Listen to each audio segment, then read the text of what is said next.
Honourable members, the prayer. Lord, the God of righteousness and truth, grant to our Queen and to our government, to members of the Legislative Assembly and to all in positions of responsibility, the guidance of your Spirit. May they never lead the province wrongly through love of power, desire to please, or unworthy ideas, but laying aside all private interest and prejudice, keep in mind their responsibility to seek to improve the condition of all. Orders of the day, orders du jour.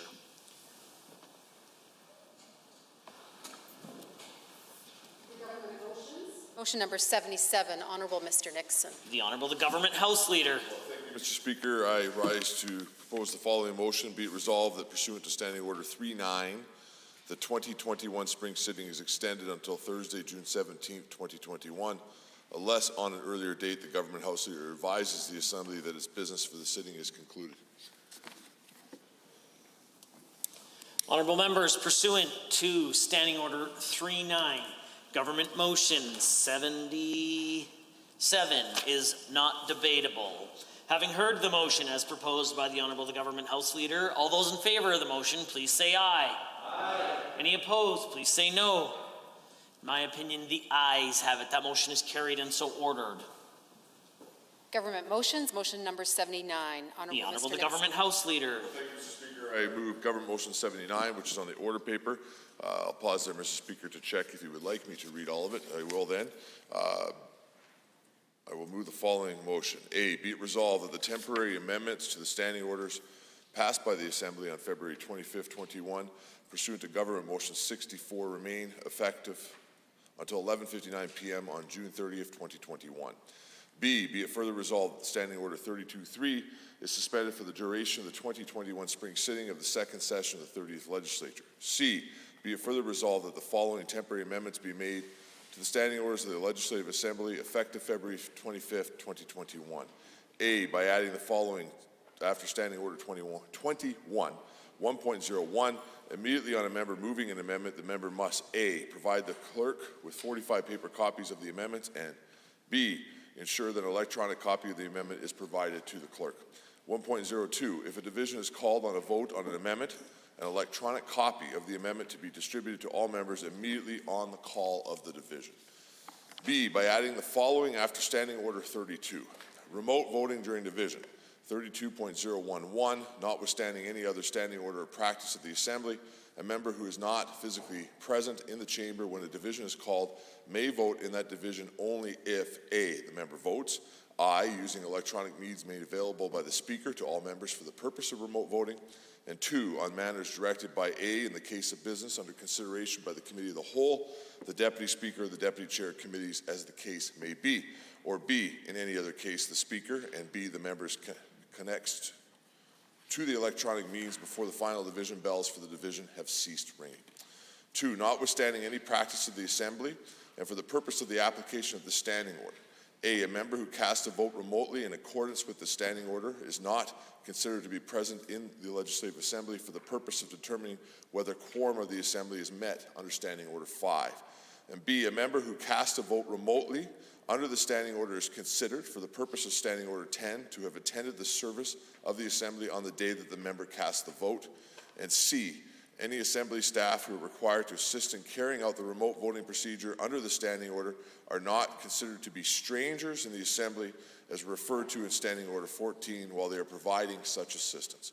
3, the Speaker is empowered to exercise discretion in consultation with the House leaders or their designates in the interpretation of any standing order, including this standing order, that may require lenience or alteration to allow all members to fully exercise their duties and their rights during a division to which this standing order applies. D, be it further resolved that A, parts A and B come into force on passage of this motion, and B, part C comes into force on passage of this motion. The temporary amendments in this part remain effective until the conclusion of the 2021 spring sitting of the second session of the 30th Legislature. Mr. Speaker, fairly self-explanatory motion, and I will just take my seat. Honourable Government House Leader, thank you for indulging the Assembly by reading that long memo. Given the unique nature of a potential change of this size, I think it's reasonable that it's read into the record Four hands are to permanently see it. This is a debatable motion pursuant to Standing Order 18-1J.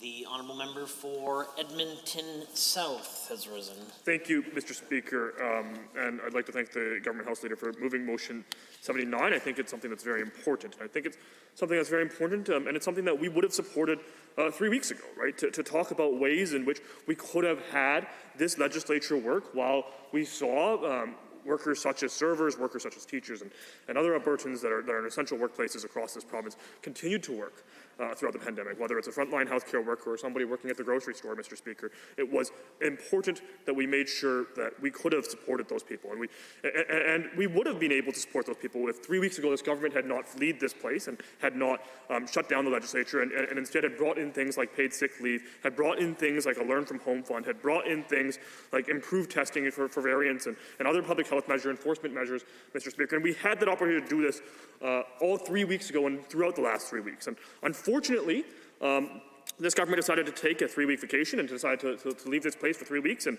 unfortunately, what that meant is that we were unable to provide the supports Albertans needed. But today, we think it is important that we move forward with a legislature that is dynamic, a legislature that is able to adapt, and a legislature that is going to be able to continue to sit and meet throughout the remainder of this pandemic and is able to bring in the essential measures and an essential debate that will provide security and safety for every single Albertan. That's why, Mr. Speaker, I think it's important that this government work in consultation with the opposition and of course yourself, Mr. Speaker, as we navigate this difficult time and as we navigate how this assembly should function. And that's why I do have an amendment, which I will pass over.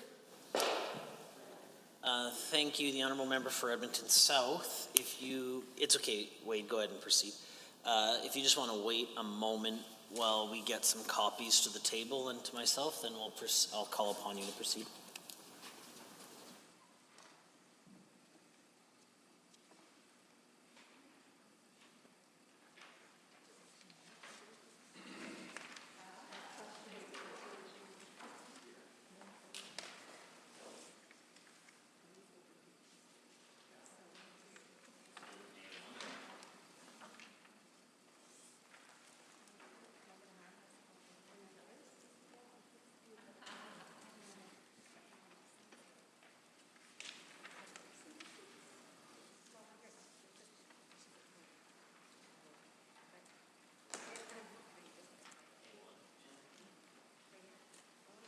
Honourable members, this will be referred to as Amendment A1. The honourable member for Edmonton South.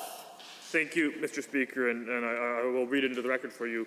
I would move that Government Motion 79 be amended in Clause B of Part D by adding, or until such earlier date as agreed to by the government and opposition House leaders, based on regularly reoccurring consultations immediately after the 2021 spring sitting of the second session of the 30th Legislature.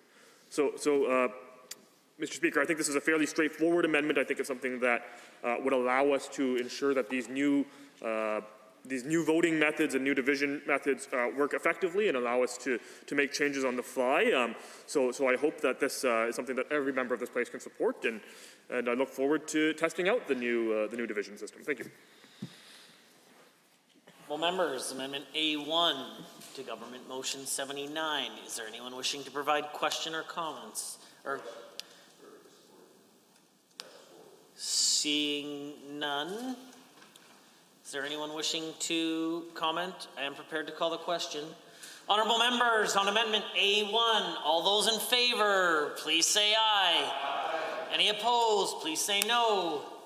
In my opinion, the ayes have it. That motion is carried and so ordered.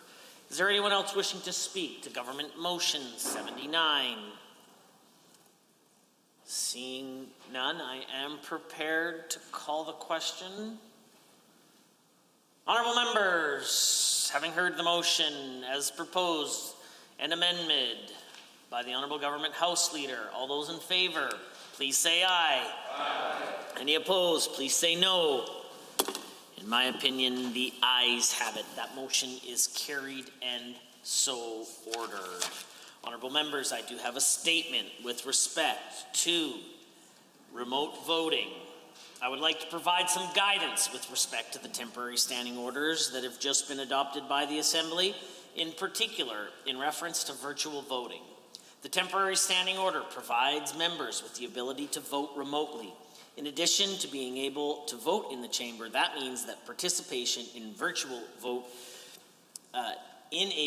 vote is for members to join a Microsoft Teams meeting, the link for which will be sent out to all members before each sitting of the Assembly.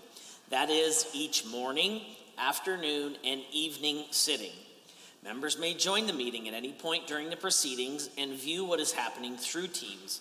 When a division is called, the Journals Unit of the Legislative Assembly Office will send out an email to all members indicating that a division has been called, that the subject matter of the division and the time at which the division is to take place.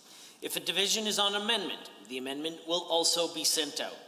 Once a division is called, the division countdown clock will appear in the Teams meeting so that members will know how much time is left before voting will commence. Members, it is important to note that while you have 15 minutes once a division has been called to join the Teams meeting, it is highly advisable to join the meeting as soon as possible if you intend to vote. This will ensure that you have time to resolve any technical issues should you encounter them, and it will also help the table officers compile a list of those wishing to vote virtually. Once the 15-minute period has elapsed, the doors in the chamber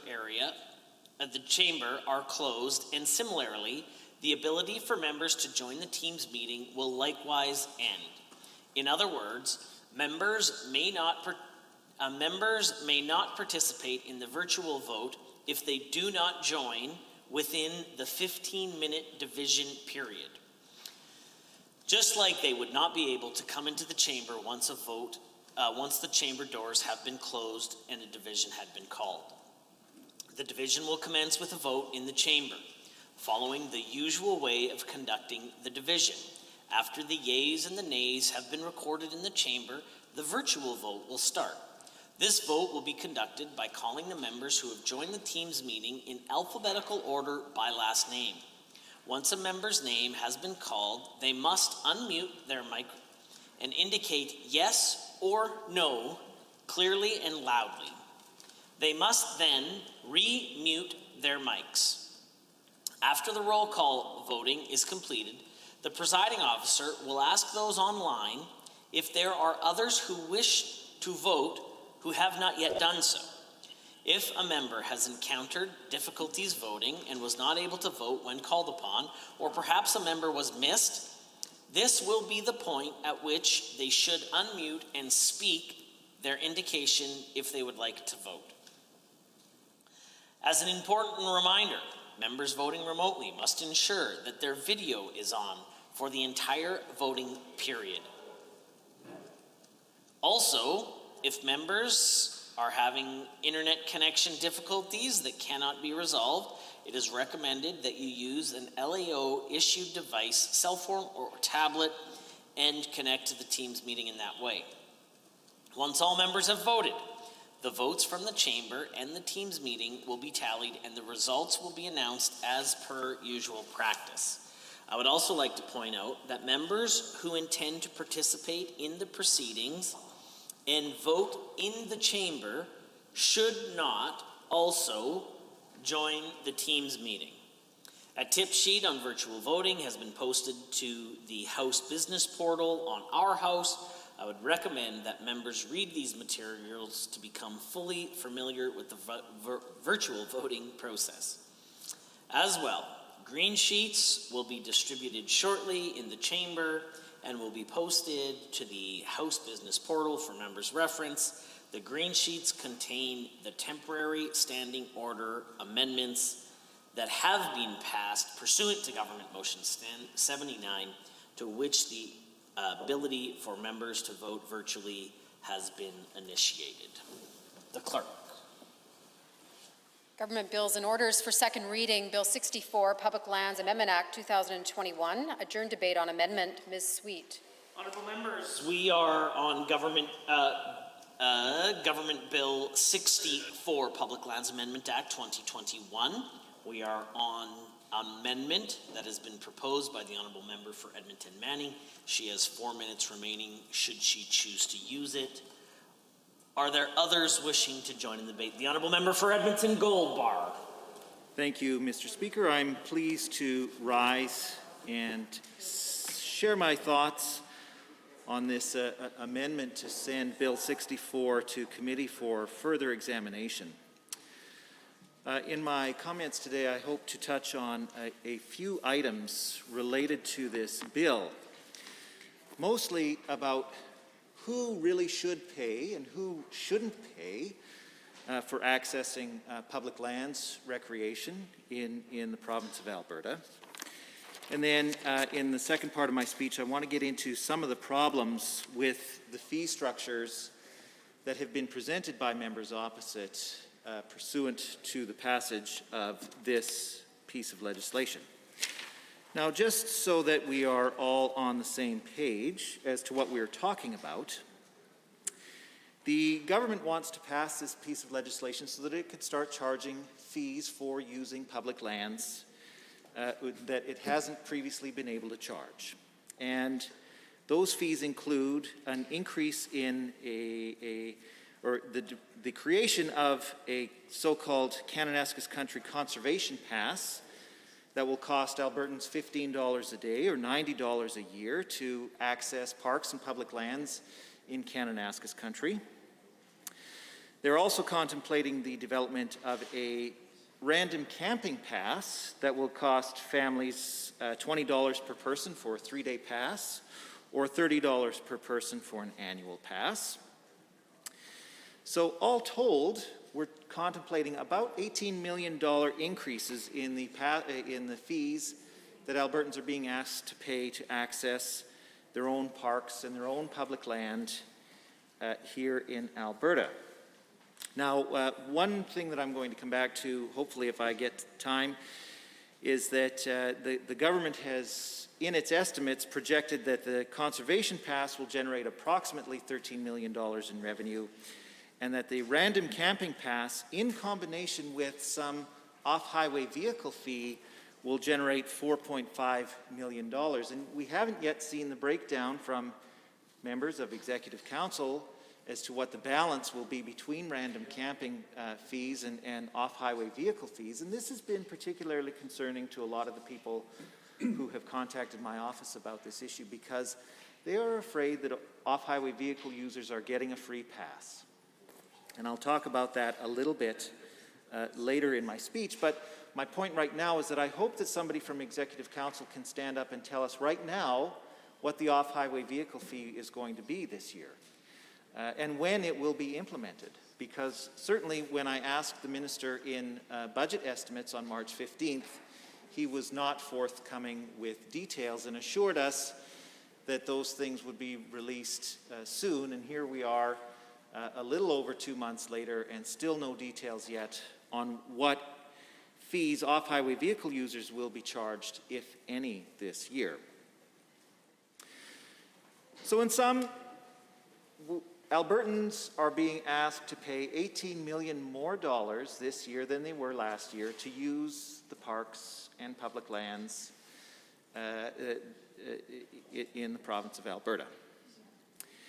And I fundamentally disagree with the model of payment that this government has developed for recreating on public spaces. And this is a fundamental difference, I think, between us in the NDP and our colleagues across the way in the UCP, is that who should pay for public goods? We believe that parks and public lands are public goods, and that those things should be paid through a progressive tax system, so that those in our province who benefit the most from the province, the economy and the province that we've created, pay the most in taxes and provide those services for all. The UCP, on the other hand, believes in charging user fees for every public service that they believe that they haven't yet gotten around to privatizing. And we know that the government has temporarily backed away from privatizing 180 so parks in the province of Alberta for now, and I hope that they never get the chance to implement that plan. But those public services that remain, the UCP believes that Albertans should pay for through user fees and not through a progressive taxation system. We suspect that this is the model that they're going to implement in healthcare if given the chance, increasing user fees for healthcare. But we're talking about parks right now. So, for any public good should be paid by a progressive tax system, and this government has decided to destroy what progressivity remained in the tax system. That was one of their first acts in this 30th legislature, to cut the corporate tax rate from 12% to 8%. A cost to the Treasury that we estimated to be about $4.8 billion. And of course, the government has said that, oh, well, this will create untold numbers of jobs and economic prosperity.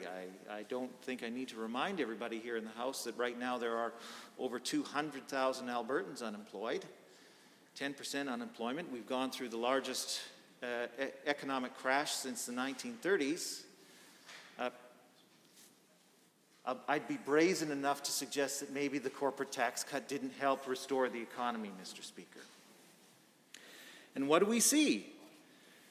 In the first quarter of 2021, we see the big four oil companies posting incredible profits. CNRL posted over $1 billion in profits. Suncor was close to $1 billion. Cenovus and Imperial Oil have extremely healthy balance sheets. Those four companies combined posted $2.5 billion in corporate profits just in the first quarter of 2021. Now, any responsible managers of the province's treasury would say, hey, we've got these people who are doing well. They've benefited from the public goods that we've provided through government. Maybe they should pay their fair share and contribute to the things that Albertans enjoy that make life worth living here in this province, including parks. But not only, Mr. Speaker, have they let the big oil companies off the hook when it comes to paying their fair share of corporate taxes, they also let them off the hook in paying in any number of other ways. They don't pay their property taxes. There are hundreds of millions of dollars in unpaid property taxes that oil and gas companies owe right now in the province of Alberta. They're getting royalty holidays, drilling credits, surface lease payments. Last year, the Environment and Parks Department paid $44 million in unpaid lease payments that should have been paid to landowners from the oil and gas companies that hold those leases, not the province of Alberta. So when you add it up, we've got billions and billions of government handouts to the most profitable corporations in this province, and then the government has the temerity to turn around to the people of Alberta and say, oh, cupboard's bare, we can't afford to pay for these parks. Looks like you guys are going to have to cough up $15 a day to access a service that was, up until that point, free for every citizen of the province.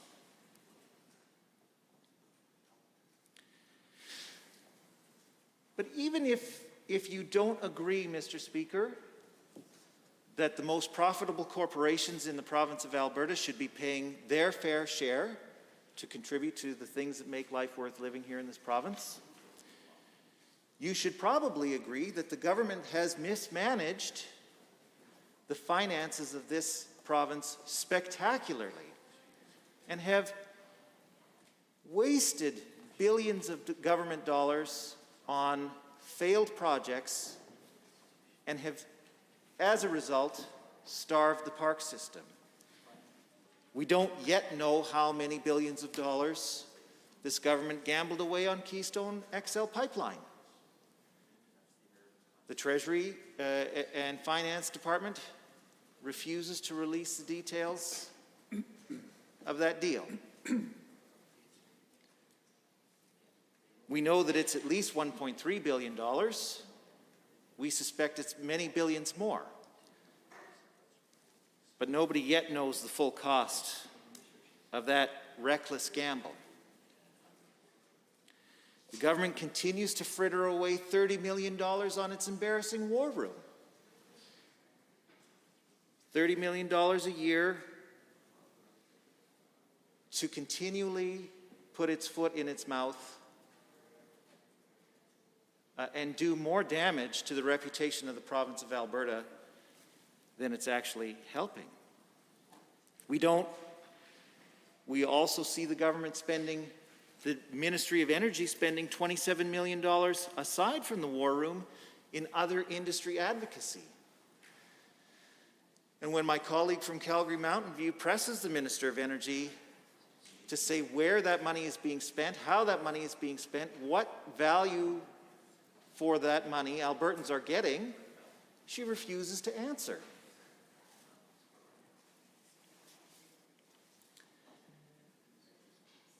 We also saw in the fall of 2020, the Ministry of Indigenous Relations came forward to review its 2019-2020 annual report.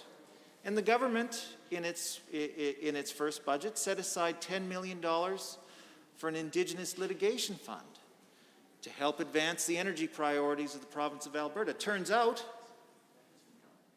$9.8 million, I think, of that money went unspent because Indigenous groups were not interested in carrying the government's water in defending these projects. My point is that there are billions and billions of dollars that this government is wasting while turning around and asking Albertans to cough up $90 a year to go to K-Country to generate $18 million in annual revenue. Now, I've heard the members opposite say that, well, people support user fees. And I have a couple of issues with that statement. First of all, it's the way that the government has framed the question that has yielded the answer that they want. They don't ask Albertans whether or not they favor raising corporate taxes and scrapping the war room to pay for parks. They frame it this way. They say either you pay $15 a day to go to Kananaskis or you lose your park. And of course, when the question is framed that way, Albertans will say that yes, they would rather pay a fee than have their parks taken away from them. And then they point to a survey that was conducted on Crown land use from the end of November to the middle of January of 2020 as support for their plan. Because a slim majority of the people who responded to that survey said that they favored the introduction of parks fees. Now, I have a couple of methodological flaws that I'd like to point out with that survey. First of all, the time in which it was conducted. Now, the members opposite probably don't remember what Alberta was like between the end of November and the middle of January because they were on tropical holidays. But we were in the middle of a second wave. Everybody was locked in their houses, trying their best to avoid contributing to the spread of COVID-19. Not ideal circumstances under which a public survey on the opinion of user fees in parks would be conducted, in my view. But not only that, Mr. Speaker, in the results that were published, they identified the demographics of the people who responded to the survey. And it's interesting that More than half of the respondents were over the age of 45. 60% had incomes, 60%, were men, and 60% had incomes over $100,000 a year. So there's no way that this is representative of what average Albertans think about user fees in parks. Standing Order 29-2A is available. If anyone has a brief question or comment for the member, the Honourable Member for Edmonton Highlands Norwood has a brief question or comment. Thank you, Mr. Speaker, and thank you to my honourable colleague from Edmonton Gold Bar. He shared a number of really important points when it comes to public lands. He's got a far superior knowledge and understanding of these issues than I do, and I would just like to ask him to continue to share his thoughts, and I hope that the members opposite are listening, because this is another example of a bill that clearly does not have Albertans' overwhelming support, and they would be wise to heed my colleague from Edmonton Gold Bar's advice. The Honourable Member. Thank you, Mr. Speaker, and I want to thank my friend from Edmonton Highlands Norwood for her question. And one of the things that I'd like to say in response to her question was this issue around who supports fees and who doesn't.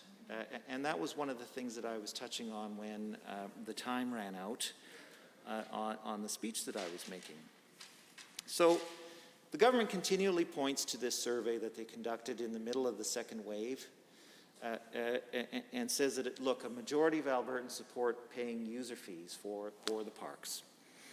And as I said, 60% or over half of those respondents were over the age of 45, 60% were men, and 60% had household incomes of over $100,000. Now, this is not a representative sample of Albertans by any means, Mr. Speaker. Of course, we know that the average age of Albertans is approximately 38. We know that there is a slight majority of a small majority of women that make up the population of the province of Alberta, and the average household income is around $100,000. So the people who said that they support fees are older than the average Albertan, more likely to be men than women, and they make much more money than the average Albertan. So it's to me unfair to base their decision to implement these user fees and hold up these survey results as a legitimate defense, saying that this is something that the public is demanding, when in fact it is a very small slice of the public, a non-representative slice of the public that they're using to justify this decision.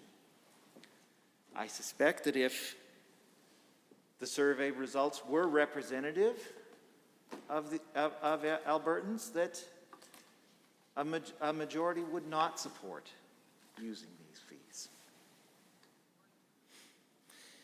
And I know that I don't have much time left over, but one of the things that was interesting in the demographic data that was discussed in the results was the demographic data that was not collected, Mr. Speaker.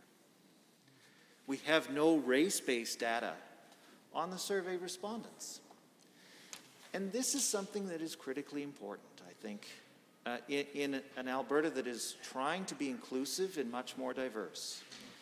We need to make sure that everybody in our province has fair and equitable access to the outdoors. It doesn't take too many trips to campsites and hiking trails in the province of Alberta to understand that going to the outdoors is not the purview of every Albertan. It is a select group of Albertans, and I would say that we need to do more work to encourage Albertans from all walks of life to get out into the outdoors. And by introducing these fees, I think we favor maintaining access for the people who already have the means and the ability to access the outdoors, and we just put up another barrier for people who don't have access to that. And I think it's incredibly unfair for the government to say, well, look, a majority of Albertans support this fee when, as I said, it is a majority of older men who make a lot of money who support these fees. And so I hope that members opposite reconsider this fee based on the issue of fairness. Thank you. Honourable members, that concludes the time allotted for 29-2A. Is there others wishing to join in the debate this morning? The Honourable Member for Edmonton Decor. Well, thank you, Mr. Speaker. Appreciate the opportunity to rise this morning after a bit of a hiatus here from the House and get a chance to add some comments around Bill 64, the Public Lands Amendment Act 2021, and of course the referral motion to committee. I'm hoping to maybe build a little bit off of some of the things that my friend from Edmonton Gold Bar had mentioned around access to the public lands and who is able to do so. And Mr. Speaker, I think about the constituents of Edmonton Decor, and certainly, Mr. Speaker, I'm very, very blessed and so honored and humbled to be able to represent such a diverse riding here in the city of Edmonton. Not just in the different cultural backgrounds, the different ages that call Decor home, all the businesses and things like that. But also the diversity in terms of economic places that people come from. And so when my friend from Edmonton Gold Bar was talking about the different fees that are being associated with this, and I believe it was $20 per person for a 3-day pass, and more so for an annual pass. And some folks will look at that and they'll say, well, that's really not that much money. Well, when I think of some of the folks that call Decor home, that actually is a lot of money, because as my friend mentioned, over 200,000 Albertans are currently unemployed, and it's not even just the folks that are unemployed, but some of the folks that are underemployed as well. The reality is there's Albertans that live paycheck to paycheck to paycheck, and a little modest $20 fee all of a sudden becomes an insurmountable hurdle. And when I think of some of the things that the current government has done to actually make the lives of Albertans more difficult, they say they're making it easier, but I have to disagree with that adamantly. As we know, right out of the gate, this government gave away a great big corporate handout to the great big massive profitable corporations, all in the claims that it would create jobs. Which it didn't, and pre-pandemic we saw, over 50,000 jobs lost that was supposed to make jobs happen. We heard this being touted that corporations would be irresponsible to not come to Alberta, to not set up in Alberta, to not grow in Alberta. You'd be irresponsible not to do so. Yet we saw corporations take the money and literally run out the door and go set up shop somewhere else. So when you're looking at that, well, now the government's faced with, well, how are we going to make this money up? So we've seen changes over the course of the last 2 years or so, which have increased what Albertans are paying. Their utilities have gone up, because we've seen legislation move forward through this House that have allowed those fees to go up, costing Albertans more. We've seen legislation come through which has made changes to insurance, which has caused insurance levels to skyrocket in some cases. I've had constituents of Decor calling me up, having visited my office, brought their insurance papers I remember a senior that came into my office and was flabbergasted that his condo insurance was going to be going up by, I believe it was 47%. And then his auto insurance was going to be climbing by 58%. And I remember him saying, you know, he says, look, I think I've made some pretty good choices throughout my life, and retirement was going to be okay.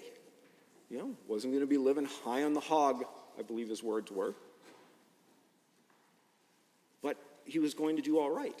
He says, but this change to his insurance rates was a significant cost that he was not planning on.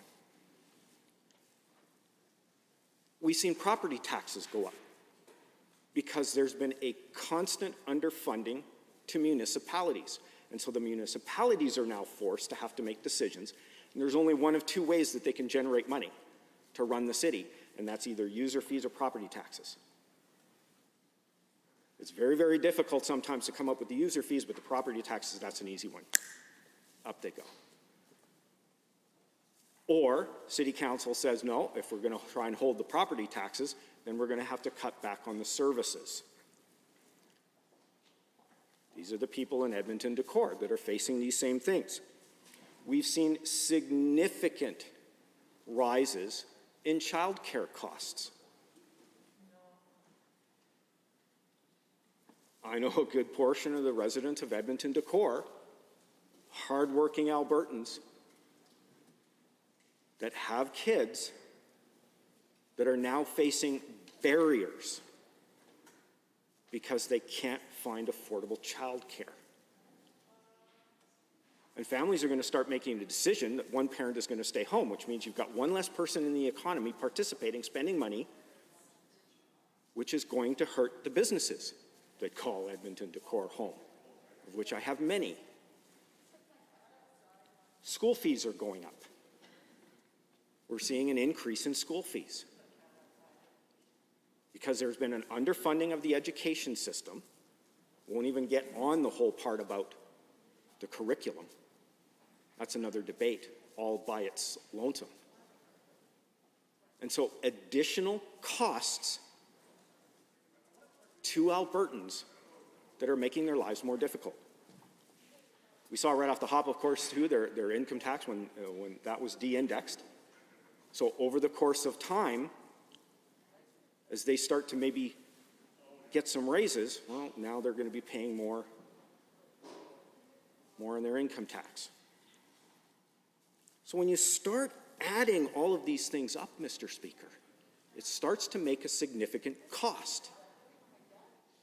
And then you want to say, well, as we're, hopefully very soon going to be coming out of this pandemic, people will be able to start to go out, spend time with each other.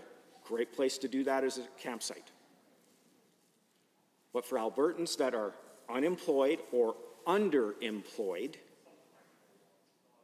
this now is going to be a barrier for them, and you're essentially taking away an outlet that they may have had.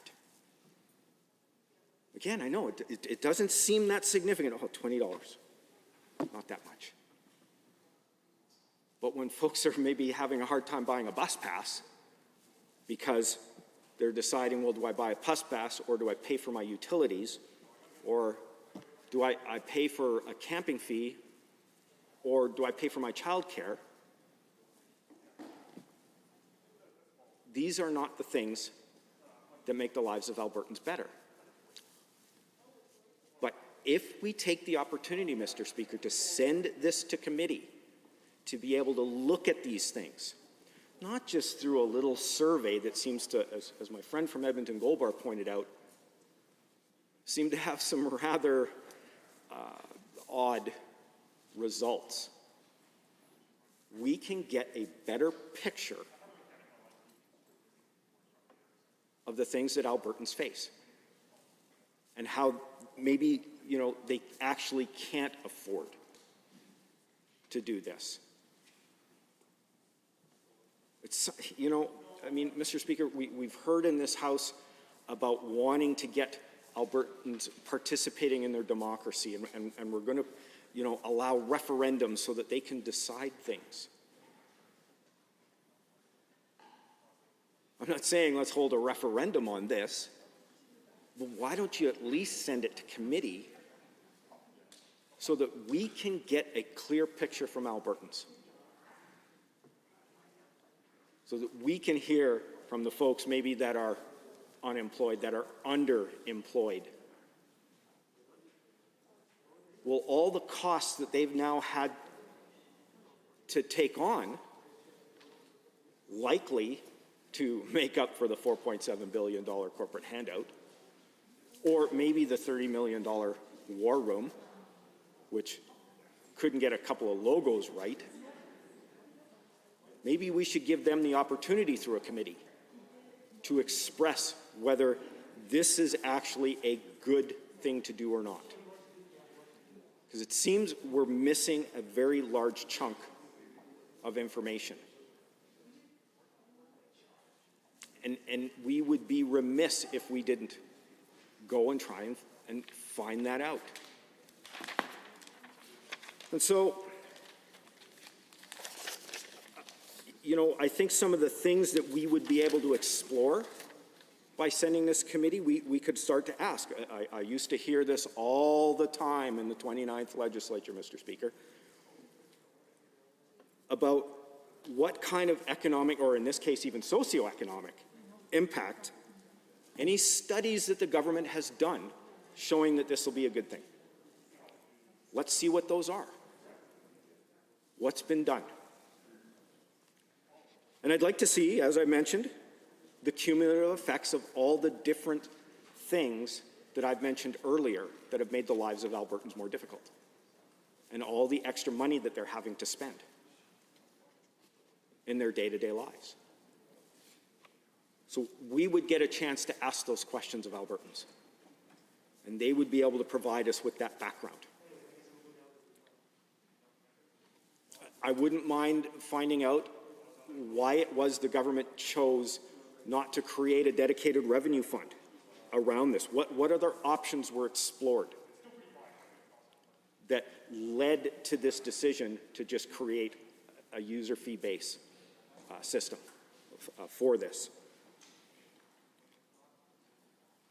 And I must say, I am curious, and I think through a committee we would get the opportunity to be able to talk to the ministry, maybe even the minister directly, and find out what other kinds of fees might be waiting in the wings. I mean, we've certainly seen, shall we say, a lack of notice time when it comes to decisions that the government has made. You know, if you are planning to up things here a little bit, maybe it might be an idea to warn Albertans ahead of time. We would be able to explore those things through the committee process. I'm also curious just how high these fees will go. I mean, here's what they're being said on the at the outset. Are there plans to increase them even further? You know, has there been a roof established where, you know, if we do have to bring them up, this is as high as they'll ever go? So it'll be interesting to see how those decisions were reached and be able to communicate that to Albertans so that they can provide us feedback. Because that's what it's supposedly about. At the end of the day, the decisions that we're making are the ones that are affecting Albertans. And so why don't we do our due diligence, send a committee, and find out if that's actually the right decision that we're making here through Bill 64. Because we don't want to potentially eliminate an outlet to Albertans to be able to go and enjoy. And, you know, the reality is we're not going to be getting back to normal as fast as we all would like to. But as soon as we can at least get to a good point, enjoying our amazing parks and our public lands, will give Albertans an opportunity for an outlet. And we can quickly move this through a committee. You can't tell me we can't. My gosh, I sit on the private members committee. We're able to go through a small piece of legislation and are required to report back in, well, now it's 12 days. It used to be 8. So you can't tell me we can't send this to a committee, Mr. Speaker, and get some answers quickly. I'm sure we have the capabilities. So I'm concerned with this moving forward and the different impacts that it has on Albertans. And I think there's a better way to do that, but we need to send it to committee to be able to find out what those are. Standing Order 29-2A is available if anyone has a brief question or comment. The Honourable Member for Lethbridge West. I'm wondering if the Honourable Member for Edmonton Decor can talk a little bit about access to high-quality outdoor experiences and what he's heard from folks in his community, whether it's Boys and Girls Clubs or immigrant-serving organizations or perhaps organizations that offer serve Indigenous peoples or other children at risk. If there are some stories that he can tell about that value of being able to access the outdoors and how important those public spaces are to our overall well-being, not just of our smaller communities, but the overall province, please. Honourable Member. Thank you, Mr. Speaker, and thank you, my friend from Lethbridge West, for that question. Very good question. I know I have a Boys and Girls Club literally a block and a half from my home in Decor. And so, you know, as I mentioned earlier, you know, usually families that struggle with their day-to-day needs, paying their utilities, paying their rent, paying their insurance, you know, buying groceries, things like that.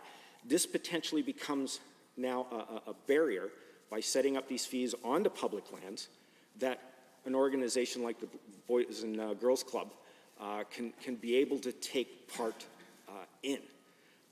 You know, Alberta has some of, in my opinion at least, and I'm pretty sure a majority of Albertans would share this, probably some of the most pristine lands in the entire country.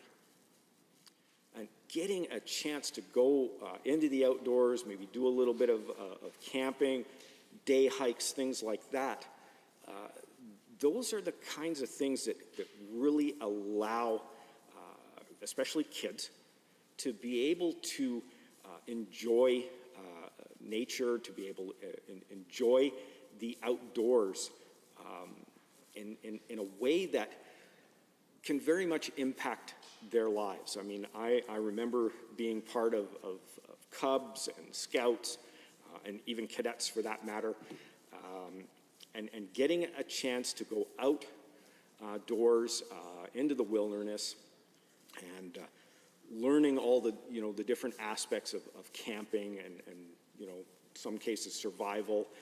It was a lot of fun.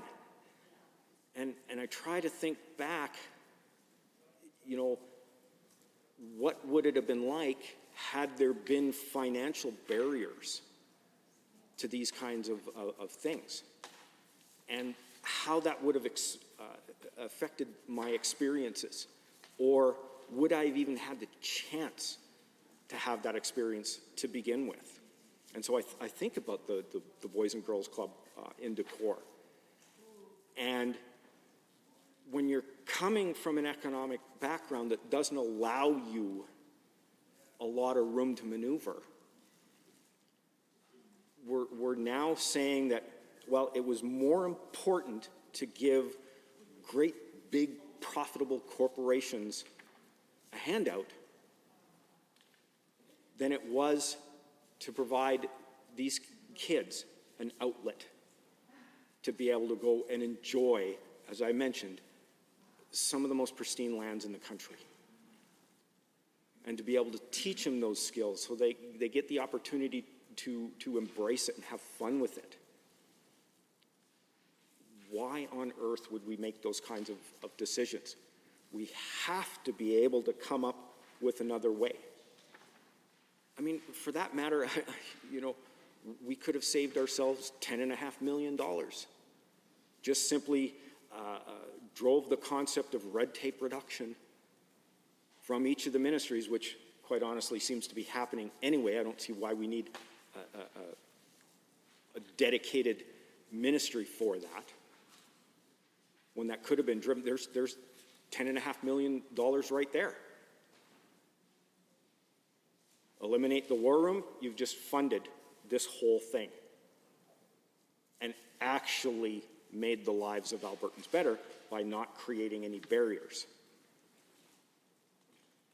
As I said, Decorr is very, very blessed for its diversity. But let's not take away something simply because we're now trying to scramble to figure out a way to create revenue from a decision that we clearly knew failed. Honourable members, on RAF1, is there others wishing to join in the debate? The Honourable Member for Lethbridge West.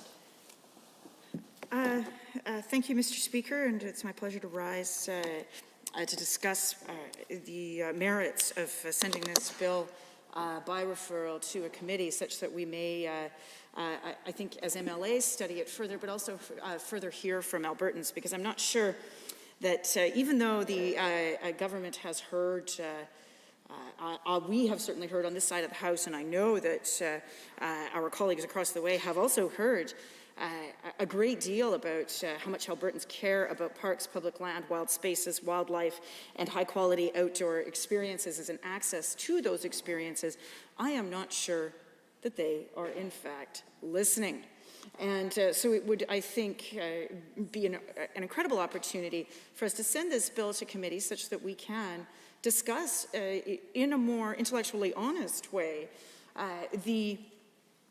what Albertans actually want to see from their parks, protected areas, public land base, and recreational infrastructure more broadly. Now, there is a question of access embedded in this piece of legislation. The government purports that Albertans support user fees of the type that have been proposed in this legislation. My honourable colleague from Edmonton Gold Bar has indicated that this is not, in fact, a representative sample. It is overweights on income, age, and gender. Certainly, it is not the type of data that I would counsel anyone, if I was in the business of free political advice, I am not, to my colleagues across the way, that they base any kind of strategy on. One wants honest data. One does not want to paint oneself into a corner like Mr. Trump did when he had his pollsters come in to tell him fancy tales because he would fire the ones who told him the truth. It's best to walk into this clear-eyed. And what we know that Albertans have told us, that indeed they do want access to high-quality public infrastructure in our parks and public lands. And we also know that we can guarantee access to parks and public land and to high-quality recreational opportunities if we simply set it as a direction of government and have the right priorities in place, that is to say, not giving away billions of dollars on a pipeline that never got built, that is to say, not frittering away $30 million a year on yelling on Twitter and setting forth the internet forces of the Streisand effect for animated movies that were previously low-rated and no one had seen. If we have our priorities straight, we can in fact invest in infrastructure, we can invest in accessibility, which has the twin virtues of, on the one hand, protecting the environment in a way that the land base can then support recreational activity for 4 million people who are, as my honourable colleague pointed out, more likely to be younger than other Albertans. We are of an average age of 39. We're a younger population, meaning that people want to get outside in various ways. And so if we have that as a priority, one might do things like undertake proper planning and even modest infrastructure in public land where we see what is called so-called random camping. It's not so random at all. People return to relatively the same areas every year. Alberta Parks and Alberta Public Lands has all of this data. And so what one can do, if one actually thinks about it, maybe more than 1 or 2 chess moves in advance, that one can provide portable fire pits to those areas where people are random camping. One can provide garbage infrastructure such that it does not pile up in rotting piles and attract bears and other unwanted attractants. One can ensure that random camping occurs in areas where it is not immediately adjacent to watercourses and affecting very damaging erosion and other deleterious consequences for fish habitat in particular, and I'm thinking in particular here in southwest Alberta, but this does occur elsewhere, but some of the largest impact and challenges to the carrying capacity of the landscape we see in random camping in some of the areas around Ghost Wipers, McLean Creek, Porcupine, Livingston, and previously in Castle, where we still have random camping in designated zones, even in a provincial park. So one might do those things if one is interested in access. If one wants to say, look, we understand that people want to be able to access public land areas outside of the provincial parks, but what you may not do is leave your disused mattress, your piles of rotting garbage, your shotgun shells where you had some fun shooting out toilets. This is absolutely a thing I saw with my eyes. And otherwise disturb the banks of creeks or rivers where we're trying to do, restoration of fish habitat, for example. Those are things you can't do, but you can. Random Camp will have you register. You can go here. Please use the fire pit so that we don't have another Keno fire. That is absolutely a way that this can be approached. What one can also do as well, if one is worried about access, is do things like invest in, for example, a fully accessible fishing experience at Bathing Lake, which is within the Castle Parks, such that people who have mobility challenges, people who are in wheelchairs or otherwise require mobility aids, can access a fishing experience without a fancy boat, without all kinds of other fancy equipment, just a way to be able to go and quietly enjoy fishing. What one can also do is, in fact, invest in some of the what we call comfort camping huts, which are just simply, sort of four-wall structures that people really like. Why? Because you can camp in them more often in the shoulder season, so you can actually maybe get a reservation. Number 2, you do not need a big RV, which I don't know if anybody's had a look on Kijiji recently, but these things are expensive, and not all families can afford those. You can also then potentially take your elderly relative with you out to these experiences, or people who are recently arrived Canadians who have never gone, quote, camping before, and who don't necessarily have any inclination to sleep in a tent. So those are also things that you can do to make our parks and protected areas more accessible. You can also, for example, partner with other organizations, as we did in Castle, and we made sure that there was an accessible hike into overnight hut. But it was accessible for people in wheelchairs and other mobility challenges, so that going hiking isn't just for people who are younger than me, because it's already starting to hurt, Mr. Speaker.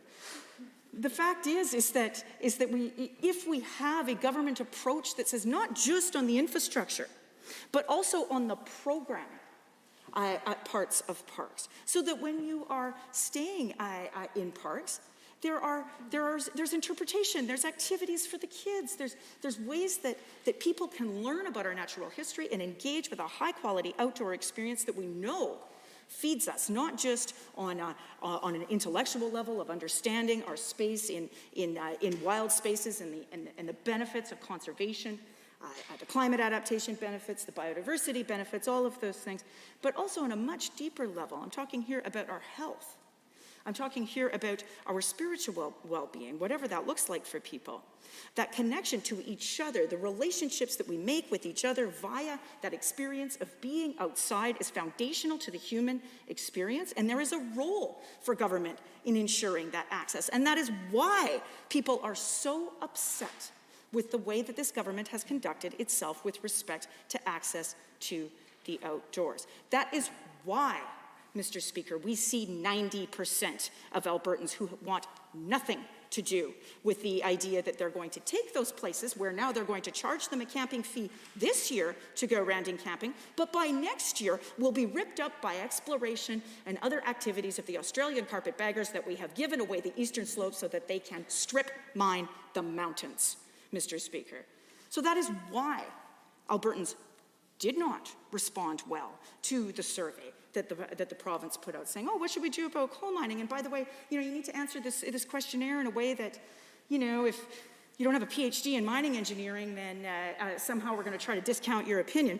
90% of Albertans, despite that, said the reason why we do not want these plans is because we want access to the outdoors and to the eastern slopes. Also, too, in another poll that is an actual representative sample, we see in February, Mark Henry's Think HQ reported out to the public, 70% of Albertans in this case opposed those plans for strip mining on the eastern slopes. And importantly, 49% of those Albertans opposed it strongly, and importantly, 56% of the UCP's own voters opposed this strongly. Again, because Albertans want to see their access to the eastern slopes maintained, regardless of income and background or other ability to pay. They understand that those areas are part of who we are, and access is broadly defined and understood. But also, too, I think it would be important to run all of this, grand plan of a bunch of fees past Albertans, not just a weighted sample of majority, men over 60, high-income men over 60. But another reason why one might want to have a more fulsome conversation with Albertans about this matter that is being proposed is because when we look at what Albertans actually told in this case, that pollster that reported out in February of 2021 on their reactions to the coal piece, one of the most interesting responses to me was that 56% of Albertans did not trust the UCP government on this topic. They have not, because essentially what the UCP government has done for Albertans is written them a story that they cannot be trusted on parks, protected areas, wild spaces, and public land management. Whether it was the debacle around parks that resulted in an explosion of park signs all over UCP ridings in Calgary, or whether it was the way that they, tried to skulk around in the darkest recesses of hiding behind Friday afternoon press releases, one of the most expected of government tactics to, hide what they're actually doing, or on coal, or whether it's, simply cutting parks budgets, cutting interpretation, cutting investments in infrastructure for access. Albertans don't trust the UCP government on these issues. And that is why that, in fact, we should be able to hear from Albertans in a much more open way, which is what this referral might accomplish. A committee could then study this topic and could certainly provide a better interaction, a more iterative process for Albertans to be actually heard on these matters. But also, too, it would seem to me that the government may want to actually take the opposition up on this referral and this gentle tap of the brakes on this legislative initiative, simply because it may be an opportunity to restore trust. Instead of simply saying to the media, oh, well, there might be some more fees later on. I don't know what they are yet. We'll have a look. Because that was how this bill was announced. That does not inspire confidence for Albertans who already have questions about this government's commitment to access, infrastructure, and protection of our wild spaces and indeed who we are as Albertans. So this might be able be an opportunity for the province to be, in fact, quite clear. Here's what we mean by these fees. Here is where they will apply. Here is how much they will cost. No, you will not have to pay a random camping fee this year for an area in the Livingston Gap that tomorrow, is going to get bulldozed by the Australian friends that we made promises to, and now we have to figure out a way around it to actually make good on those promises. And so there may be a way to, in fact, redeem this lamentable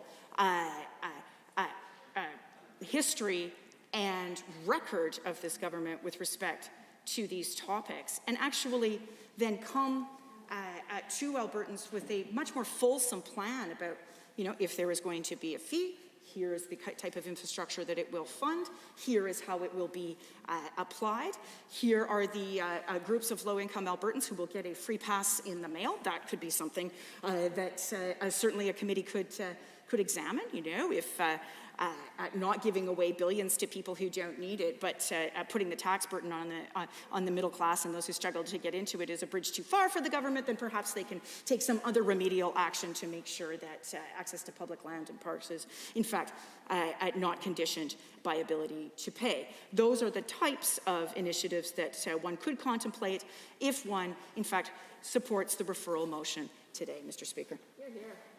Honourable members, Standing Order 29-2A is available. If anyone has a brief question or comment, I see the Honourable Member for Edmonton Goldbar does. Thank you, Mr. Speaker, and I want to thank my friend from Lethbridge West for her thoughtful comments on this piece of legislation, and I just want to offer a few thoughts of my own in response, because she outlined a number of potential investments that the government could be making in enhancing access to public spaces that they aren't accessing, and I know that as a colleague on the Public Accounts Committee that the member from Lethbridge West is extremely interested in the numbers that are related to the fees that are being collected and where it's being spent. And one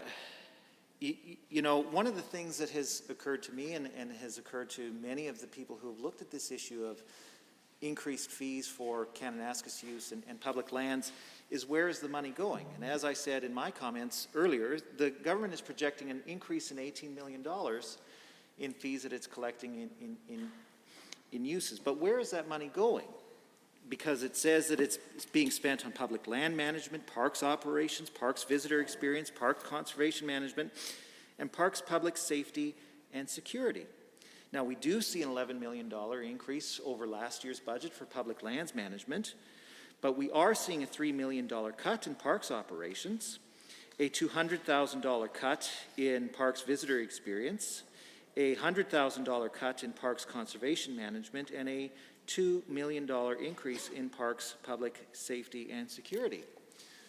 So if you add those numbers up, Mr. Speaker, we find that there's approximately $18 million in fees that are being collected and only a $10 million increase in the line items that the government has said that they intend to spend these fees on. So where's the other $8 million going, Mr. Speaker? And I think my friend from Lethbridge West, it really hit home the point. We could be making those investments in enhancing access and creating different camping experiences, accessible fishing experiences, so that people from all walks of life can enjoy the outdoors and not just the people who already have access to trucks and campers and boats and those kinds of things. But it also speaks to this issue of trust, right? Because the government has said multiple times, loudly, that all of the money collected from fees is going to be reinvested in parks. But it's not. The government's own estimates show that it's not being invested in the things that they're saying that they're investing in. There's $8 million in revenue that's being collected that is not being returned to the parks or the public land management line items in the budget. So I'm wondering if my friend from Lethbridge West can talk about this issue around public trust and what the government is saying it's doing. And how that relates to the referral motion, I'm sure. The Honourable Member for Lethbridge West. Well, certainly, Mr. Speaker, if we were to refer this bill, then a committee could certainly have a look at the whole basket of ways that we both invest in and support and keep sustainable our parks, protected areas, public lands, and ensure that we are supporting those recreational experiences, but also because there are a number of different places that actually fund these recreational investments. There's some in culture and tourism, there's some in environment and parks, and there's some federal. And so getting a good sense of where the money is going would be, in fact, something that a committee could undertake.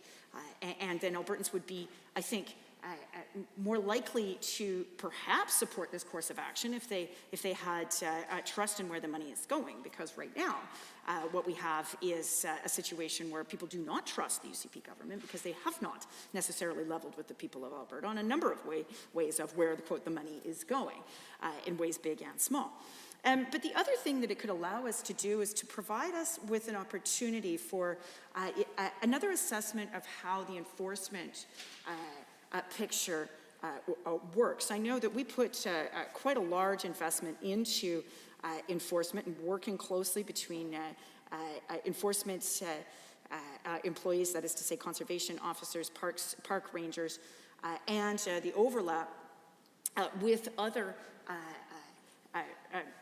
branches of enforcement in Justice and Solicitor General, such as sheriffs, fish and wildlife officers, and so on. And knowing where that money is going as well would be very helpful for municipalities and for people in general. Honourable members, that concludes the time allotted for 29-2A. Is there others wishing to join in the debate? The Honourable Member for Edmonton Whitemud. Thank you, Mr. Speaker. It's a pleasure to rise again in second reading on Bill 64, the Public Lands Amendment Act, and to speak to this referral motion brought forward by one of my colleagues to refer this bill to committee for further review and consultation, and as rightly noted by some of my colleagues, that's for the benefit of all the MLAs in this assembly, but mostly for the benefit of the public. And I had the opportunity, Mr. Speaker, to speak in second reading on Bill 64 prior to the prolonged break that the government members felt they needed from the legislature and from public accountability and transparency. I had an opportunity on April 14th to speak to Bill 64.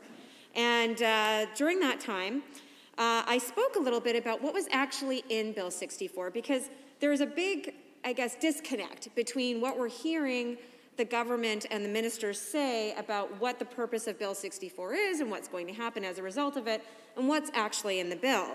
And this is why I think it's important for this bill to be referred to committee so that Albertans have an opportunity to truly understand really how broad the powers to charge fees are within Bill 64. Because some might think Bill 64 might be very detailed and prescriptive and include, for example, the specific announcements that we've heard this government make already, that there would be a $20 a day random camping fee, $30 for multiple days, that would be prescribed in the legislation.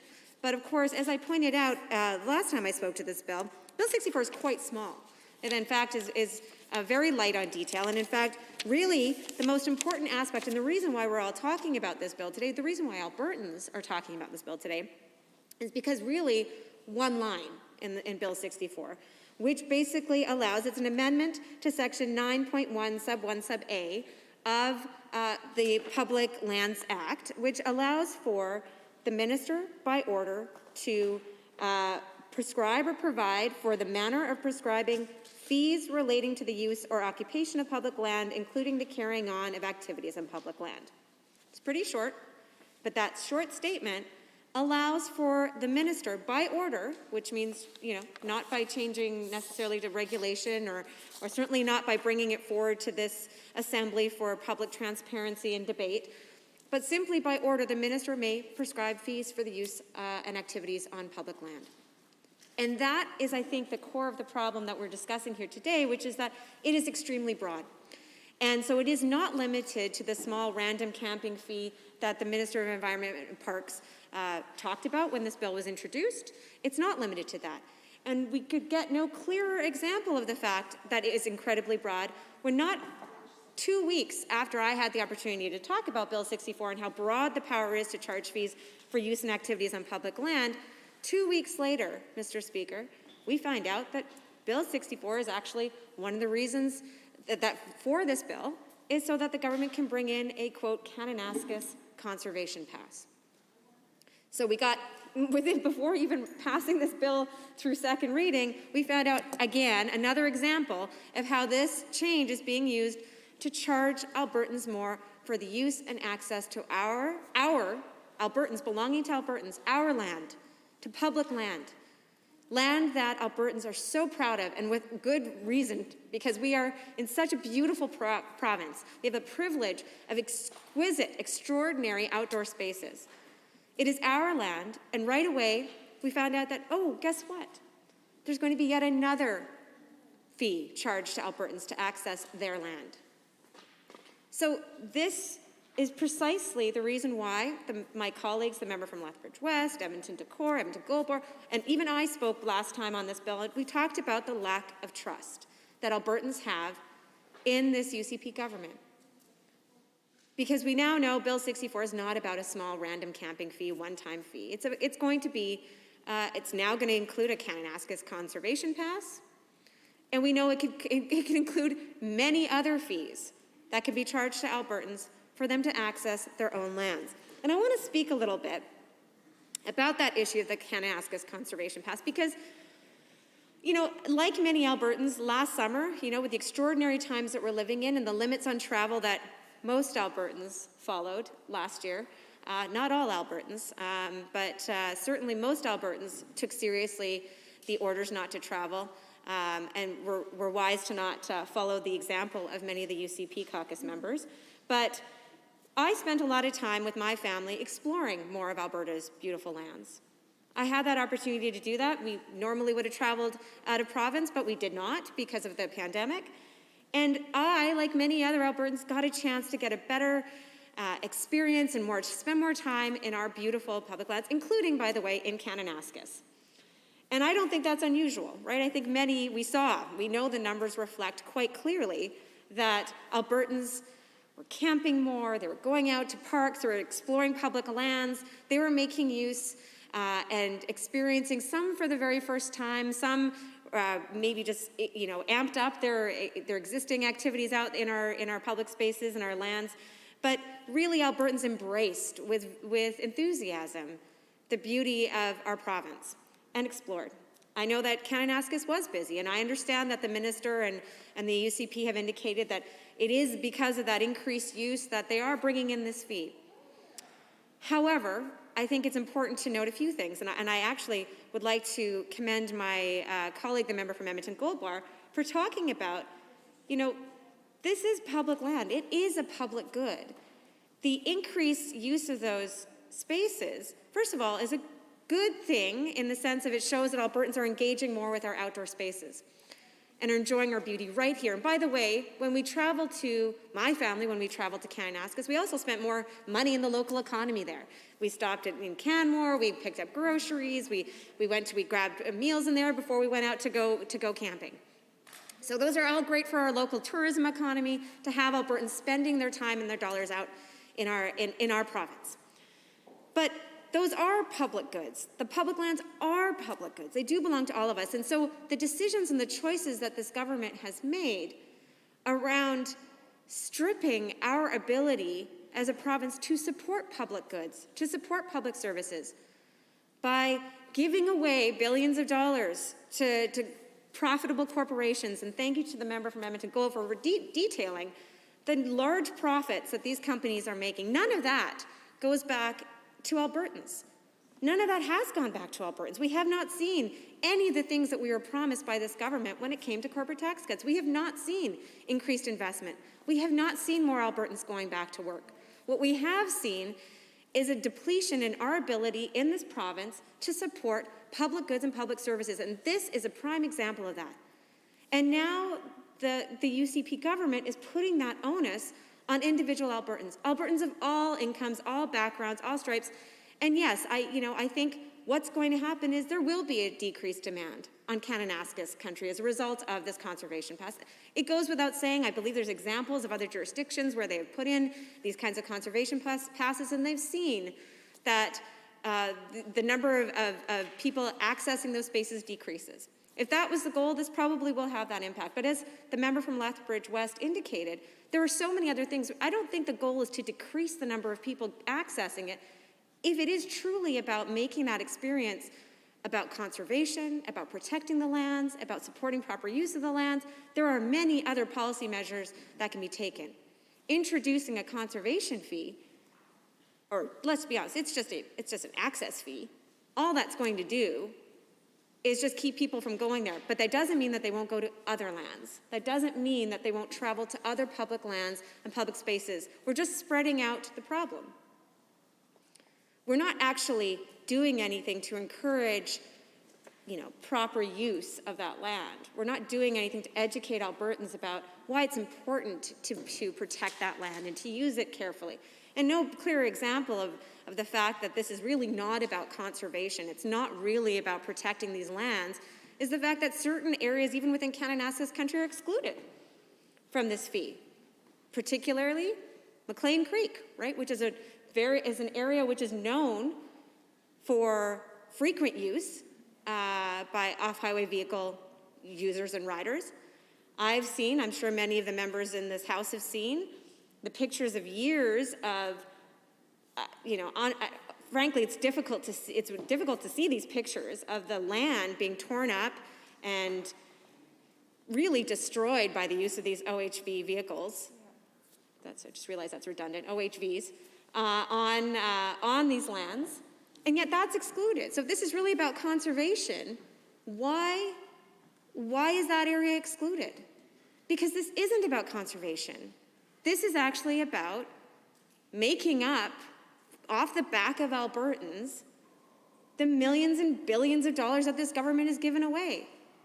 It's saying you will now pay for it, individual Albertan, individual family. If you're a frequent user, you'll be penalized. Maybe you're thinking about accessing Kananaskis country or other public lands for the first time. Maybe you got a taste of it last year and you thought, this is great, I'm going to do more of this. But now you're going to be dinged for it. Now you're going to be paid for. You're going to pay for it because the government has chosen to mismanage public funds so that it cannot support the proper use of public lands. It cannot support the proper delivery of public services. And I have to say, Mr. Speaker, I've spoken in this House about how it's a relatively newish experience for families like mine. My family did not have a long history of camping, exploring the public lands or even our parks as much as I would have liked. And I'm trying to raise my kids with a different experience, with a different connection to this land. And as much as I've enjoyed that as an adult, taking my family out and exploring our public lands, even I, as an elected official, was surprised by the vehemence and the strength of the anger and frustration from Albertans when last year they found out that, the UCP government wanted to privatize parks. In Edmonton Whitemud, which I have to say, of course, we don't have a ton of public land use around in my specific constituency, but of course the people in my constituency travel across this province to enjoy camping and recreational use on our public lands and our parks. There was an outpouring of frustration and opposition to this way the government is managing parks by threatening to privatize them. They've had to backtrack on that. There was an outpouring from the residents of Edmonton Whitemud against the decision by this government to support coal mining on the eastern slopes of the Rockies. And of course, they're having to backtrack on that. I don't know how much more it takes for the UCP government to understand that, as my colleagues have said, Albertans do not trust them when it comes to the management and the conservation and the preservation of public lands and parks and those things that are most precious to so many Albertans. But it has been very clearly articulated now to all of these members because we're seeing them have to backtrack. And I think one of the things that I struggle with the most, Mr. Speaker, is that this is just this random camping fees, and this is why we need to go to committee and hear from Albertans on this. But the thing that I believe is so, I guess, disappointing and yet also not surprising is that just one thing after another from this government of making life more difficult, more expensive for Albertans. To put on and yet another user fee, when we've talked about, the increase, their utility costs have gone up, their car insurance costs, post-secondary tuition, childcare fees, school fees, their personal income taxes have gone up, their property taxes have gone up, particularly in rural areas. This government's introduced tolls on roads. It's exhausting. And this is just one more thing. After the year that we've had, where so many Albertans tried to explore our public lands and really take advantage of them and appreciate them and enjoy them, even that, the UCP has to say, so we're going to make that more expensive too. We're going to make that more difficult for you, Albertans. And honestly, I believe when I hear from my constituents, they're just exhausted by how out of touch this government is with the things that they value. Everything in their lives has become more difficult as a result of this UCP government. That's not hyperbole, Mr. Speaker. I would genuinely challenge the UCP to stand up and say, how have they increased the quality of Albertans' lives? And I have not even gotten into the way that they've handled this pandemic, when they've prioritized, some Albertans' lives over others. But honestly, this is just another example of how the government continues to make life more difficult for Albertans. They're taking away their enjoyment they're making it more difficult for them to enjoy public lands. And it's that simple. And it should be something that we should be embracing and encouraging, and we could talk about responsible management, we could talk about conservation, but that is not what this is about. This is about this government making up for dollars that they've given away. And we know now from their budget, they're doing it without actually dedicating that money to the thing that they said they would do it for. There's no trust with Albertans in the UCP. Honourable members, Standing Order 29-2A is available if anyone has a brief question or comment. The Honourable Member for Edmonton Gold Bar has one. Thank you, Mr. Speaker. And I want to thank my colleague from Edmonton Whitemud for her thoughtful comments on this piece of legislation and why we should send it to committee for further review by members of the legislature. And one of the interesting points that she raised was the issue of the effectiveness of using a $90 a year fee for accessing Kananaskis country to actually conserve the parks and public lands that make up Kananaskis country. And this is one of the things that I've heard from many people who've contacted my office about this issue, is that the stated goal of conservation is not actually being achieved by implementing this fee. And my friend from Edmonton Whitemud pointed out one of the concerns that has been frequently raised is the issue of potentially pushing people out of Kananaskis country and into other areas close to Kananaskis country, but that don't have fees applied to them and may not have the corresponding infrastructure and staff in place to actually manage the increase, the potential increases in numbers. And I think she's quite right in that. And that if the government is correct that the increased numbers of people visiting Kananaskis country are causing issues around conservation in that area, that there are a number of public policy options available to the government to actually conserve the area. And one of the potential policy options that I know that the national parks have explored and used is just limiting the number of people who can access certain areas. And one of the prominent examples that many people here in the House might be familiar with is Lake O'Hara in Yoho National Park. Now, Lake O'Hara is one of the most beautiful parts of any of the national parks in the country. And because it was so beautiful, it was being overrun with people every year until the park decided to restrict users.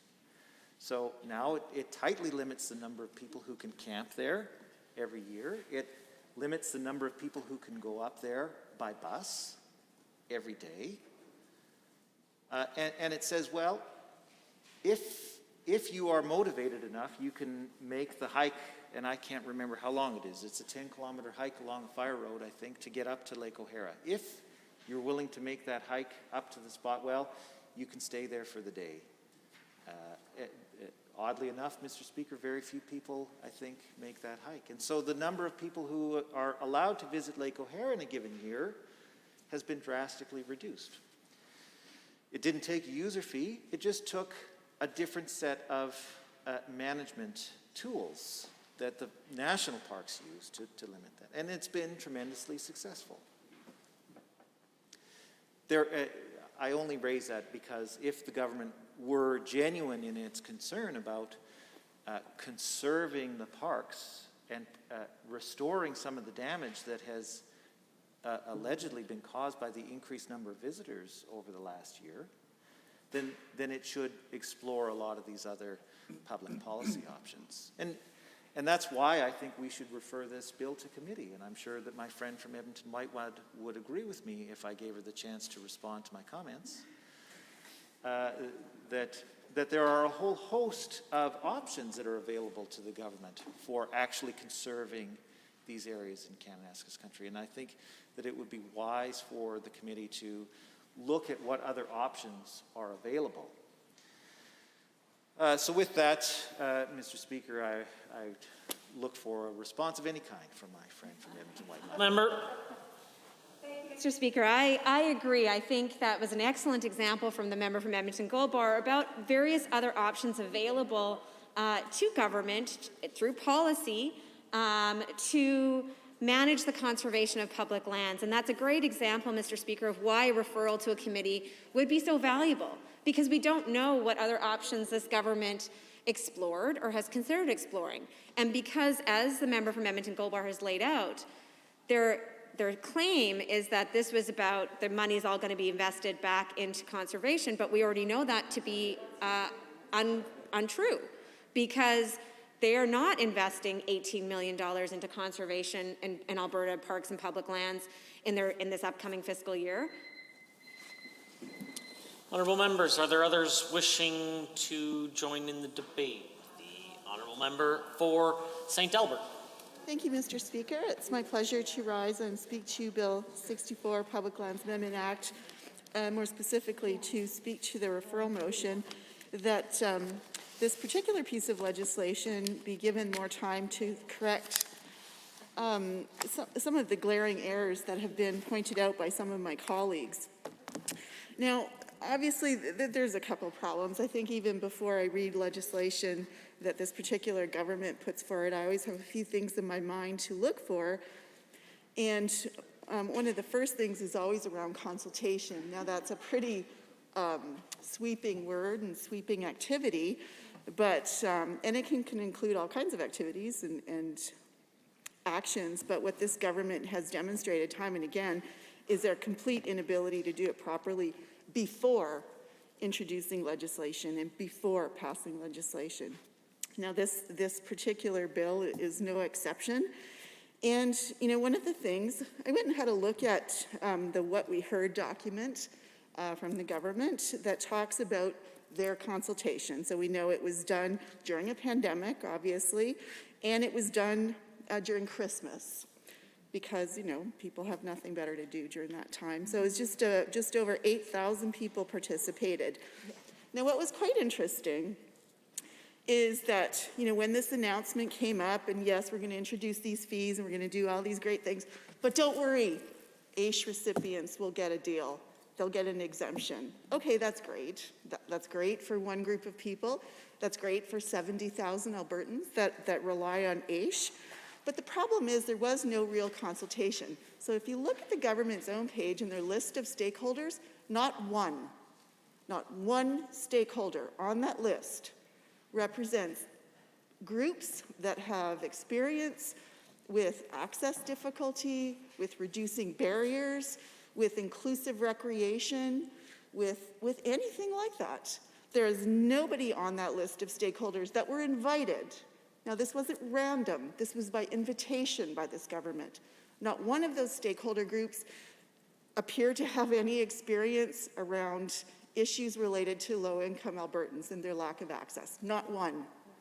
So that tells you once again that this particular consultation activity was very narrow in focus, and it certainly seems like adding AISH as an exemption, so if you're an AISH recipient, you don't have to pay this fee, is an afterthought once again, because this government got it wrong again. There is another group that was overlooked, that is always overlooked by this government, and that is the group on income support.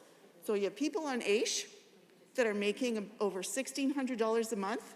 They have disabilities. You also have a group on income support, on barriers for employment. We've got 60,000 people on income support. They are living on half of what AISH recipients get. Many of them are disabled. Many of them have chronic health. And about 30% of them are actually single parents supporting a dependent. But that group was not included. Why? Because this government got it wrong when it came to consultation, once again, as evidenced by their own documents. Now go a little further, and you see their suggestions. They actually point out some of their bullets, and the header is Suggestions for Sustainable Recreation. So I think the 8,194 participants that passed on their thoughts and ideas were really on the right track, and who knows how many points government selected to include on their page. But some of the things that came out from this very limited, poorly done consultation sort of support what we're saying here today.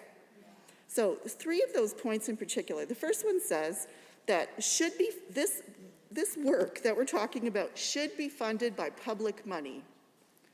We've been saying that this morning. This is a resource. This is a public resource. And once again, this government is looking to make money on the backs of people, on the backs of Albertans, while they frivolously spend millions of dollars on their platform promises, like things like a ridiculous war room. The second bullet, funds collected should go to public lands, not general revenue. Once again, here's another example of the government doing the opposite of what would be open and transparent. Like we've suggested, if indeed you're going to charge these fees, that's fine. Show Albertans where every dollar is going. If you say that you are supporting conservation, show it. If you say that you are opening up opportunities to reduce barriers for people to use this land, show it. If you are going to hire more people to do this work, show it. Don't throw it into general revenue like you did with the Alberta Lotteries Fund. Oh, trust us. Every dollar will go to nonprofit groups and communities. Trust us. It won't get lost in the mix. Well, here we are. Those statements were made in 2019. Here we are in 2021. We see the results. We see that organizations that relied on grants that were funded by the Alberta Lotteries have been reduced. There's less money going out to groups. Fact. You could spin it all you like. That is fact. The third bullet says that these lands should be held in trust because they are crucial to healthy, viable watershed ecosystems. So, you know, we hear the government say a lot of things. We value this land, we want to preserve it for the future, for future generations, but they don't give Albertans details that they're looking for and transparency. Not only that, I mean, we can look at the other consultations that are going on similar issues or related issues where there has been, I believe, a deliberate attempt to narrow the focus of the consultation, because I think it appears the government has in mind exactly what they want to hear from their consultation. And I use scare quotes because that's what it is. So again, this piece of legislation, not very different from other pieces, that is dismal in consultation. Dismal. Things are added after the fact. Oh, we don't want to anger this group. Boop, let's put that in there. It's just ridiculous. And this isn't about the fact that we believe that if we're going to collect funds that it should be used to invest and conserve and hire people and do that. That's not what this is about. This is about a framework of decision-making from a government that has completely lost the trust of Albertans. So, you know, some of the other things that we heard on the What We Heard document from the government, are some points that government says that they will invest money in. That is to upgrade infrastructure. Yes, we've heard different members across the way talk about washrooms and things like that. Of course, those things are important. Improving education, conservation, enforcement, public safety, improving the environment and waste management. Well, those are all terrific goals. Those are all things that we all support. I don't think there's any question about that. What we do not support are government promises where there is no accountability and no transparency so that any Albertan can look at the books and look at the documents that the government puts out and says, yes, I am happy to pay that fee because I know it's going towards A, B, C, D. But this government doesn't allow that. That's not how they roll. You know, because it's been a while since we've debated this, because, you know, all of us were sent back to our constituencies for weeks. I had to go back through Hansard to look at some of the debate that had gone on. And, you know, a lot of things get said in this place, a lot of things. But I went back to the most recent day, or evening actually it was, that this bill was debated. And it was April the 19th of 21. And I'm actually stunned at some of the comments that were in there. So one of the minister for, I'm trying to think now, municipal affairs, was making some statements that don't even make sense, actually. So here's a bit of a direct quote. And the reason that I went back and looked at this, and the reason that I'm highlighting some of this, is because this is how this government tends to operate, where we're saying, okay, there's a piece of legislation, we've proposed some really solid amendments, and this government is just ignoring it, and instead of saying, well, you know, I like that part, maybe we can adjust this, and that makes sense, instead, they're throwing out these statements that are just incorrect.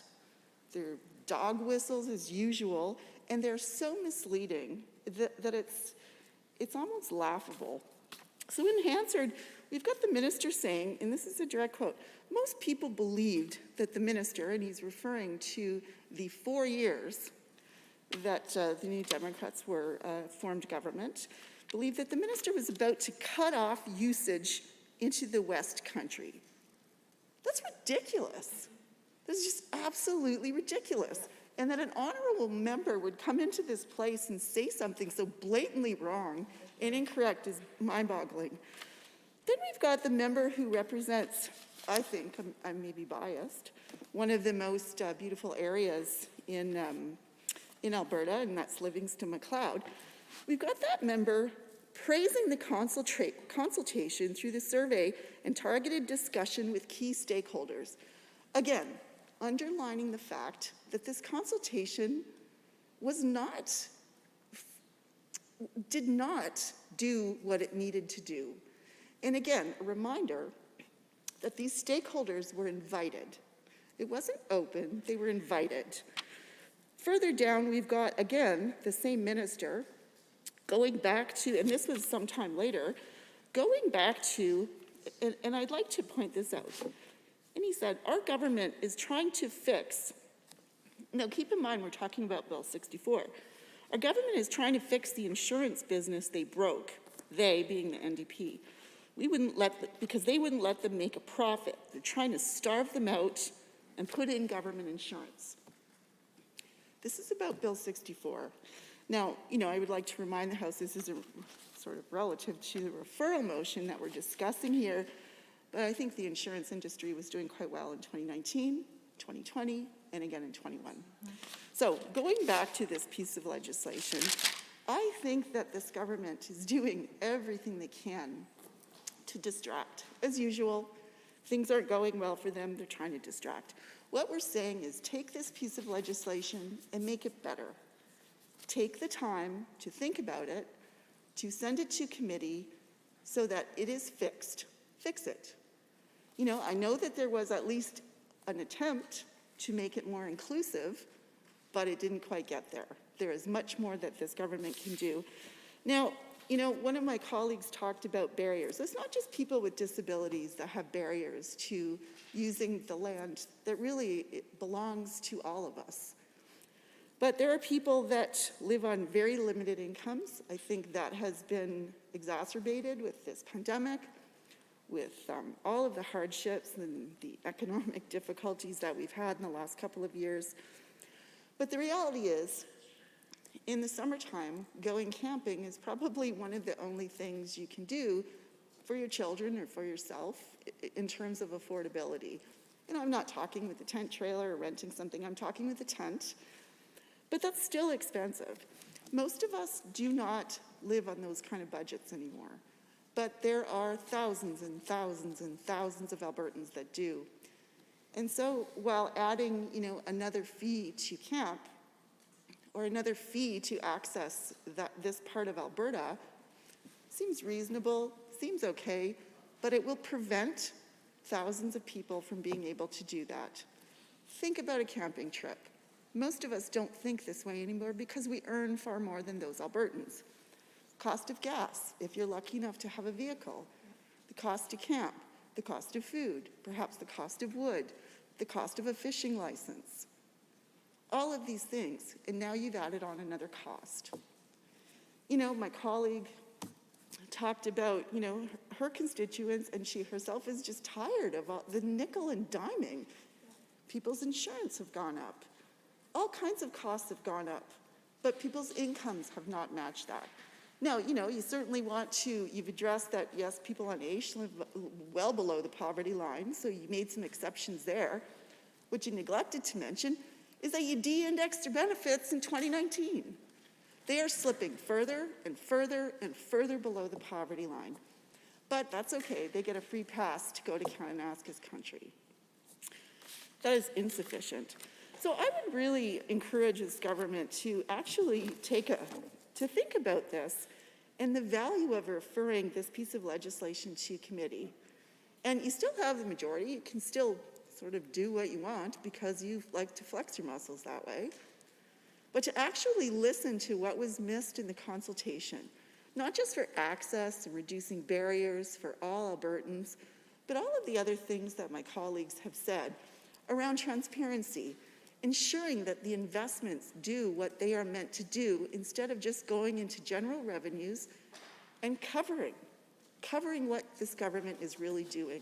Standing Order 29-2A is available if anyone has a brief question or comment. The Honourable Member for Edmonton Rutherford. Riverview, sorry. That's okay. Thank you, Mr. Speaker, and I was very interested in what the member from St. Albert was sharing, and one particular piece of what she was sharing, and I think why it's so important that Bill 64, Public Lands Amendment Act 2021, on this amendment to RAF 1 to be sent to committee is important, is because it's something that the UCP government has said they will do, but the legislation has no provision for that. And so the honourable member from St. Albert was talking a bit about how the reinvestment of the fees that they're now, wanting to give themselves the authority to charge Albertans are not, they're saying they will invest them in these public lands to improve the visitor experience, conserve and protect wilderness spaces. But of course, there is no provision in the legislation that actually, indicates that this is what they must do. And that's a little bit bizarre. Like, if they're going to do that, why don't they write that into the legislation, as the member has rightly indicated? And I mean, this is a concern certainly for myself, and I know my constituents, and Albertans all across the province, because sadly, the UCP government has not always been trustworthy. Certainly they've done things that I certainly take great concern with, and I know, having contacted and spoken with many Albertans, certainly during this break, had phone calls with many Albertans, that it's shared by so many people. We know that the UCP has, they're elected in good faith. We think that they will follow the rules and laws of sort of what is in place, but yet this is a party that fired an elections commissioner when the elections commissioner had fined over $200,000 to the party and was investigating the leadership race. So when they say they're going to reinvest these fees that they're going to be gathering now with this new legislation, I'm wondering because of some of the behavior of the UCP previously, and so that's why it's so important that it go to committee. Most recently, I guess, is the concern that I have, and I know many Albertans have this too, is just this repeated extensions of the energy war room. That's really an embarrassment to us as Albertans and a significant waste of government money. So if there isn't,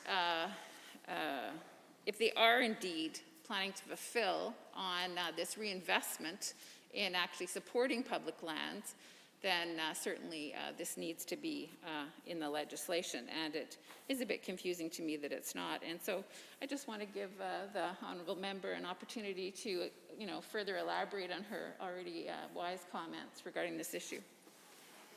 Honourable member. Thank you, and thank you to my colleague. I just wanted to make a quick comment, is that if you have a look at Bill 64, Public Lands Amendment Act, and again, we would like to refer it to committee, what I find is really quite interesting, because you don't see this very often with this government, is that the preamble, in terms of word count, is probably longer than the actual bill and what it's doing, which is unfortunate. So it's pretty heavy on the words with the intent of the bill. So the preamble is very important, sort of talks about what they're going to do. Government's committed to sustainable recreation management, to ensure that public land is accessible to all Albertans. Goes on to talk about we're committed to ensuring the costs are shared in a way that's fair. And they're also committed to using the fees collected for recreational use of the public land related to maintenance and management of the land, recreation, and public safety. Those are all great things to say. That's great. The preamble is sort of talking about why it's important, what the intent is. But once again, it's just like this 6-bedroom house with no furniture. So there is nothing in here that says, here is how we are going to restore trust and show Albertans that the funds collected will actually fund these activities. And here's how you, inquiring Albertan, can check on us to see that we are doing what we said. Because that is not entirely how this government rolls. Honourable members, are there others? The honourable member for Edmonton Riverview. Well, thank you, Mr. Speaker. It's my pleasure to join the debate on Bill 64 and the amendment specifically to, refer this bill to committee because there's some significant missings, I think, and I just previously, along with the member from St. Albert, discussed a significant one, that there is nothing that actually fulfills on the reinvestment in the public lands that we want to, of course, preserve and to make sure that those are supported. But despite the, words of the UCP government, there is nothing in legislation. And as I said previously, it's really important that we be transparent, that we fulfill on our commitments, and certainly putting it in legislation would ensure that. And sadly, the UCP has not done that. But I guess another reason to send this bill to committee is just because of the timing. Like, really look at the timing. We are here, over a year in COVID-19. Albertans are suffering. We know that if they're following the Chief Medical Officer of Health, which we have seen some UCP members have not by traveling internationally, but here in our NDP caucus, along with the vast majority of Albertans, we have respected those orders. Albertans are staying here in our province and thus wishing to get into our beautiful wilderness. So this is the time This is the time. It makes no sense, Mr. Speaker, that these kind of fees would be implemented. And of course, you know, there's concerns about just, you know, how much is going to be implemented, and it could change at any time, increase. There's no limits on this. This is kind of a bit of a sad joke, like during a time when Albertans are really struggling. The UCP believes it's time to impose fees on Albertans. We know that we have 73,000 Albertans unemployed and looking for work for more than a year here in Alberta.